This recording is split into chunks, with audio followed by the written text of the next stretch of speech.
So my name is Paolo Laj. I'm coming from CNRS in University of Grenoble, so in Grenoble. I work at the Laboratoire de Glaciologie and Géophysique de l'Environnement, so it's an institute which mainly deals with cold regions in the world.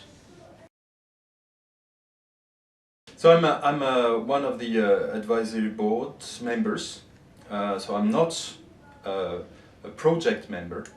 So what I'm expecting is really to get the information on the how the project is advancing, what are the achievements, and to see what are the new tools and the new features that are now available in the construction of these atmospheric services. Well, yeah, it's difficult because there is a lot of achievements. It's a very large project. My feeling is really that the big achievement is the fact that the community was maintained together for, as you mentioned, more than 10 years. This is really difficult. I know that from other projects that it's very difficult to maintain the momentum, the fact that people are working together for such a long time over different projects. Because we are in MACC III, but we were in MACC II, and then yesterday there was the presentation of Vincent Henry, who was giving the information on how the project was actually started, and that was in 2002. So it's more than 10 years, and this is I think a message that research needs time. To build something like the Copernicus service, you need a lot of effort, and you need to maintain this effort in time. So I think really the biggest achievement is not so much, I would say, in research, because I will not be able to identify something specific, but it's really the fact that the community was maintained towards a common objective for such a long time. I'm not so worried. I think there is. I think it's the natural evolution of atmospheric chemistry. There was a time for knowledge building. There is still gaps in knowledge. We have to be clear about that. But we are not working in atmospheric chemistry the way we worked 20 years ago. And now it is the time where there is a demand from society to apply what we have done in the last 20 years. And so I'm not so worried. I think it's a natural evolution. Again, research is not it's not that we know everything. What we've seen also is that when we assess performances of models, we still have gaps, and we need to address those gaps. But that can be done in parallel with some first applications. You know, there is some products may be almost ready to be used. Some others will need more time. So we have to accept that.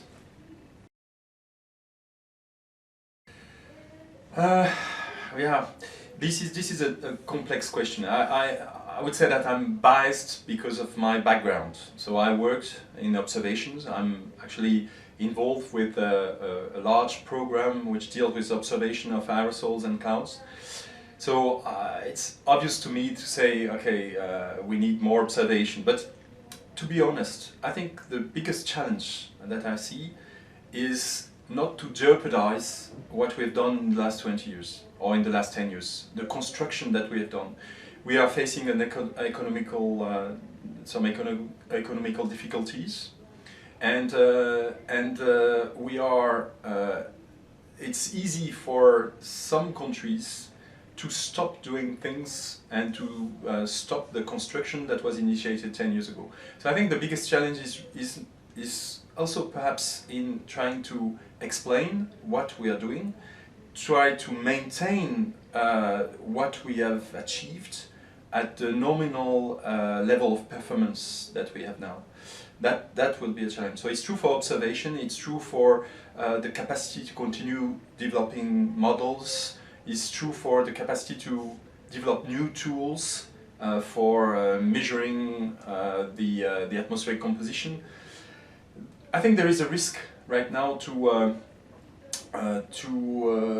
yeah, as I said, to jeopardize all the efforts that we have done, because research is not always on top of the political agenda.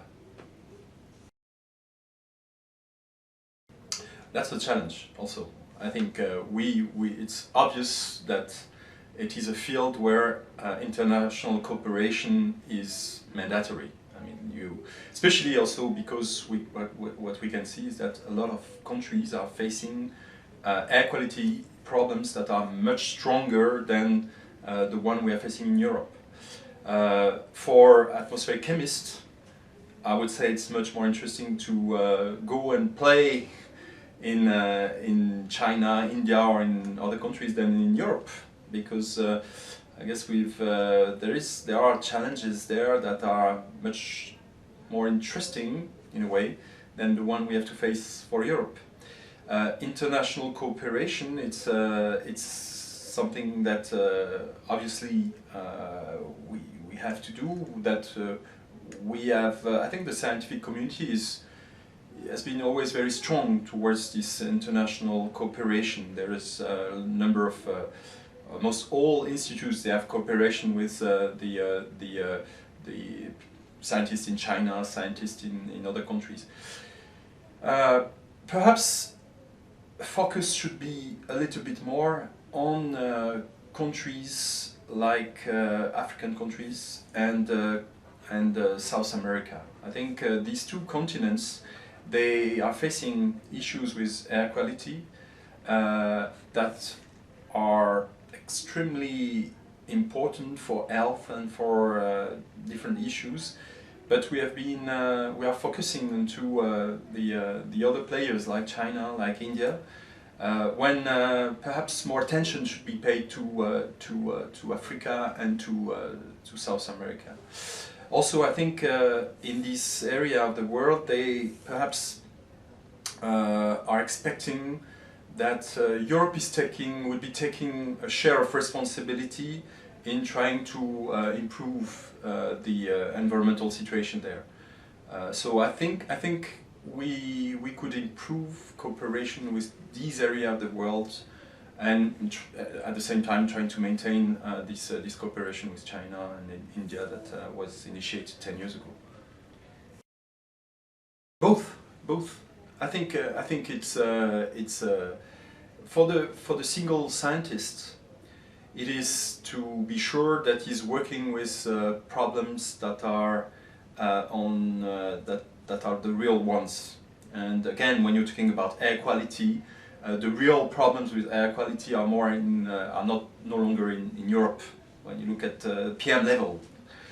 At the same time, I think we have a responsibility to explain our stakeholders or the people that are driving research, the research managers, that we have a responsibility, I think, to make sure that we can do work outside of our political boundaries.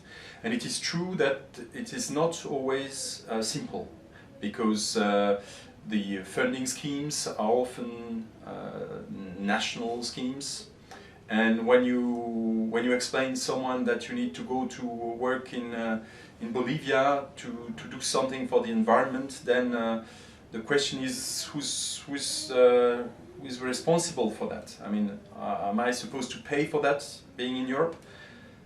And obviously, for the scientists, the answer is yes. The problem you have there is the same as the one you have in Europe. The tools that you have to solve the problem in Europe can be applied to other countries. So this is going to be a challenge. It's going to be a challenge also. MACC is heavily depending on observations, and you cannot observe just your single country. Look at weather forecast. I mean, if you observe only in France, it's not going to go. You're not going to go anywhere. It's the same for the atmospheric composition. So it's really a message that we have to give to policymakers that without investment in other countries outside of our political boundaries, we will have difficulties to respond to our own needs. So yeah, this is important. Yeah. I think it would be a mistake to try to say one is more important than the other. The IPCC report is showing where are the uncertainties, and it's not that you have one single uncertainty.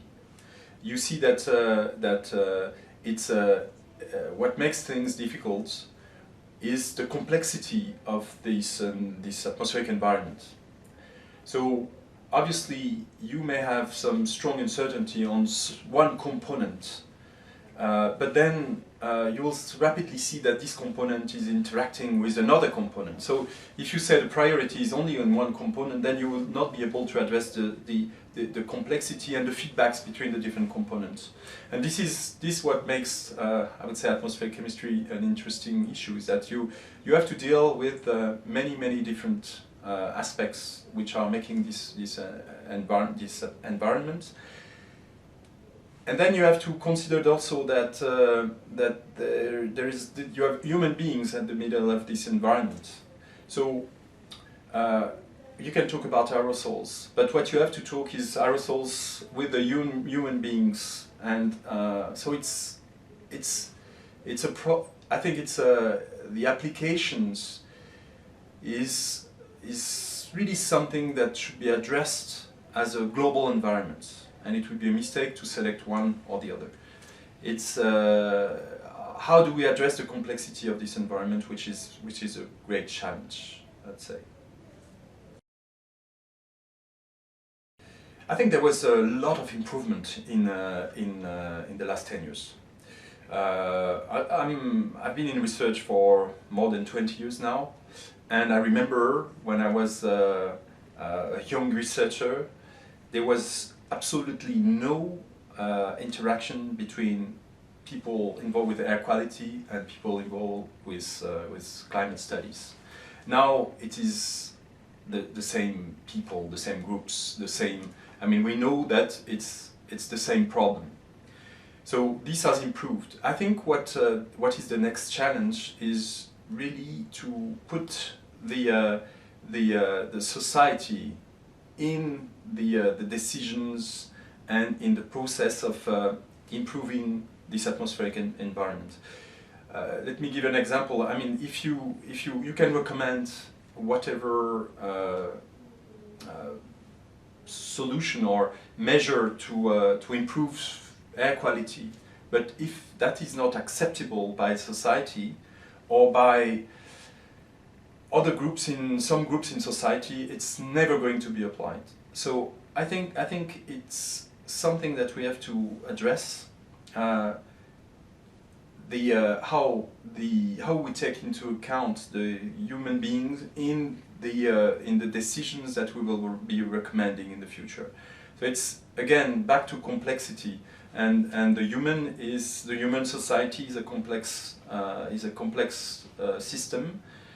And the simple recommendation from the scientists involved in improving air quality, that's not sufficient to be efficient, to make sure that what we can recommend is easily accepted by the society. So this link between society and the atmospheric environment is really something we have to address as a community.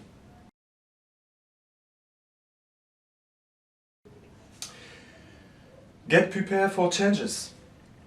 I think this is something that we people have to really understand. It's not so clear. I mean, environmental changes, including climate change, we know it's a very slow process for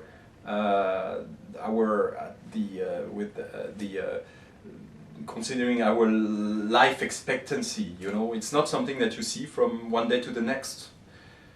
And the the risk now is to forget that these changes are ongoing, and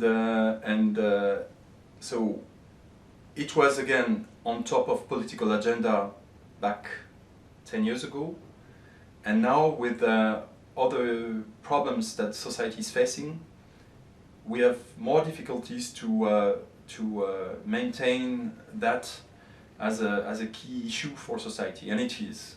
And so my message will be, okay, now we have to get prepared to warmer summers.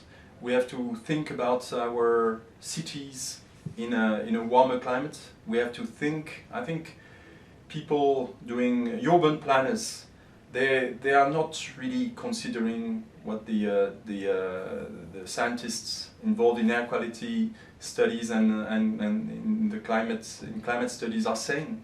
And this is really I think the strong message that the community has to give. The future environment will be different, and we have to get ready for that in all aspects of our society. That's not easy, but if we don't address that now, it's going to be a real problem in the future.